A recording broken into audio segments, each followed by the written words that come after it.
背脊攬枕啫，你唔得我俾我得住我啊！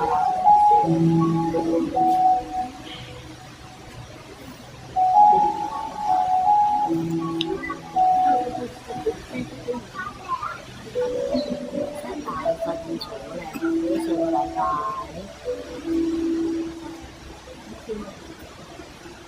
同埋之前差節，我買咗佢嗰個攬枕，買咗半價啊！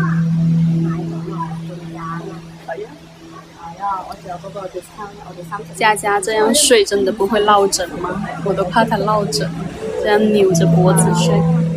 奶爸在小賣部拿這個竹葉逗他。唔係，其實我唔識得嘅，我都係舊年嘅優惠，不過我唔想排隊。你呢邊排隊啊？你冇咗家姐後係咪因為佢哋今年生日先至係啊？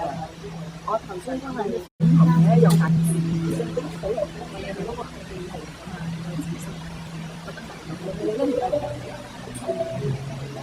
絕對係喺度傾訴，話要筍筍唔要粥，肯定係嘅，太好笑了。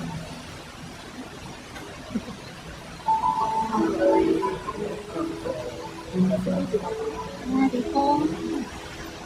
琴晚上飛咗佢爬上去。我有咩爸爸？咩爸？我要粥啊！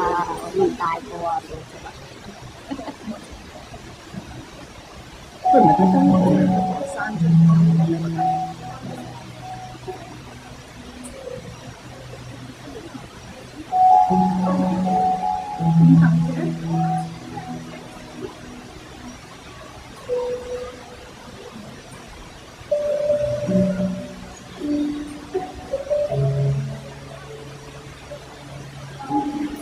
大人要食粥，我要食粥，我要食粥仔。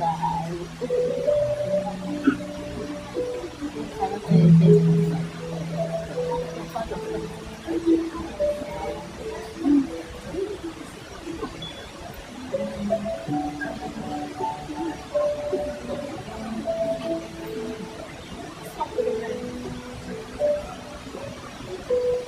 坐喺度食嘢，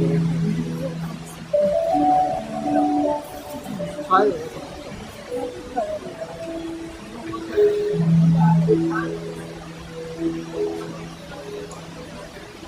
最終都係乖乖地自己坐喺度食粥葉。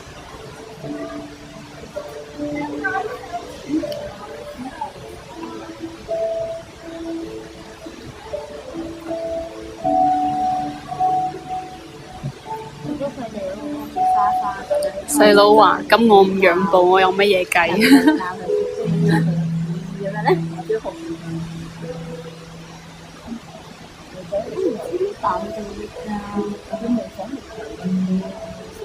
阿花花佢哋一定知人力嘴咯，因為我哋人媽做唔夠力，你知人力嘴，佢哋邊一個？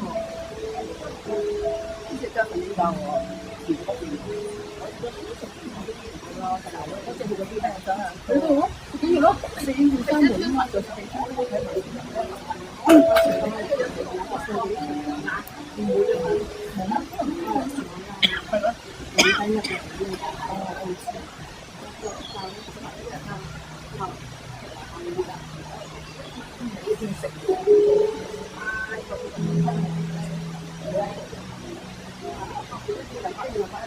今日都瞓咗好耐啦，今日12點鐘開始瞓。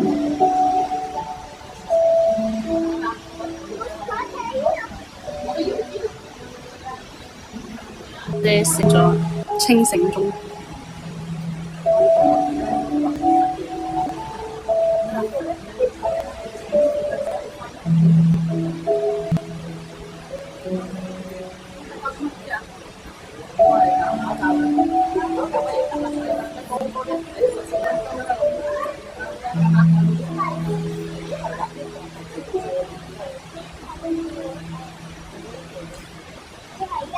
我家家有瞓過。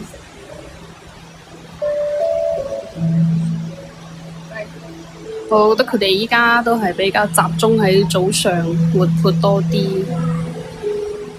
早上10點零啱開嗰陣時。成日都玩到中午唔願瞓，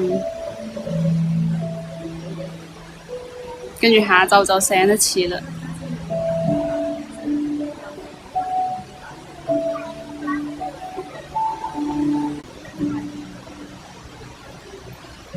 佢哋未收工，而家你收工喎。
已經調轉咗嗰個 pat pat 對住我哋啦。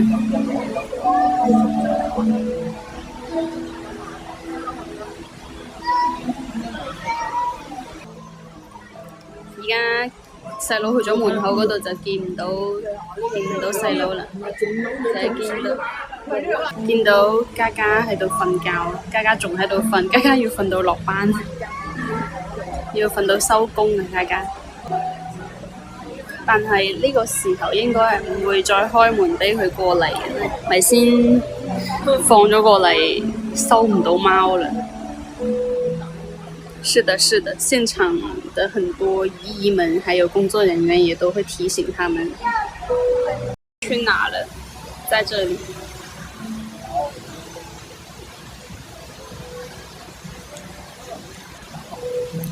家姐係咪屁股痕，所以喺度扭嚟扭去，喺度拗劈劈？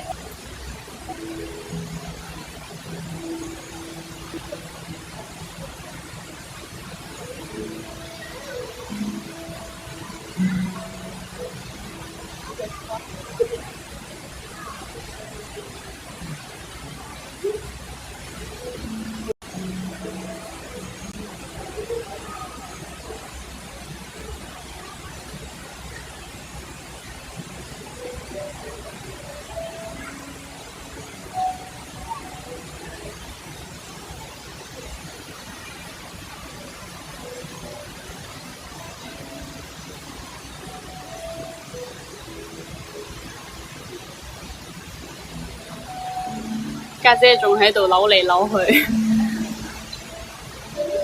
喺度拗痕啊！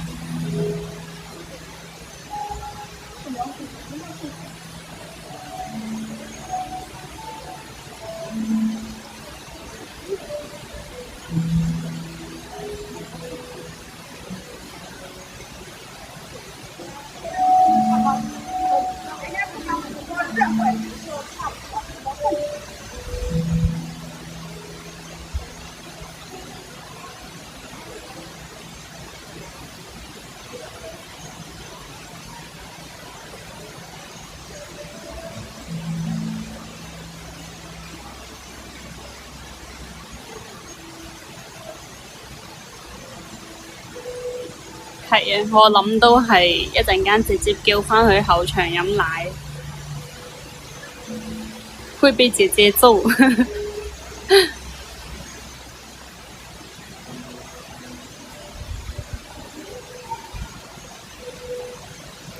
得而家，如果淨係得佢同嘉嘉喺度嘅話，佢唔會玩得好癲嘅。但係媽咪出現咗，跟住家姐又願意過嚟加入佢哋嘅話，佢就會同家姐玩啦。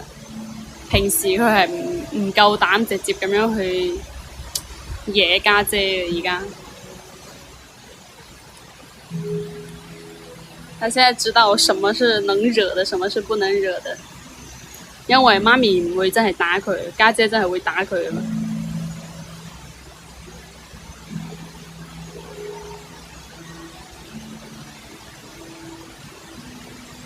謝謝謝謝。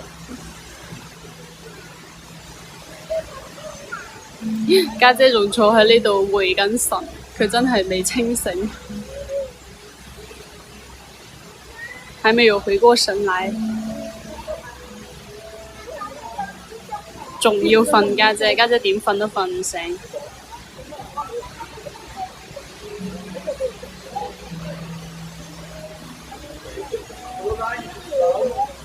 好咯，他們也差不多收工了，我們這個館也差不多下班了。我們今天下午的直播就先播到這裡，然後明天早上我們10點鐘再跟大家見面。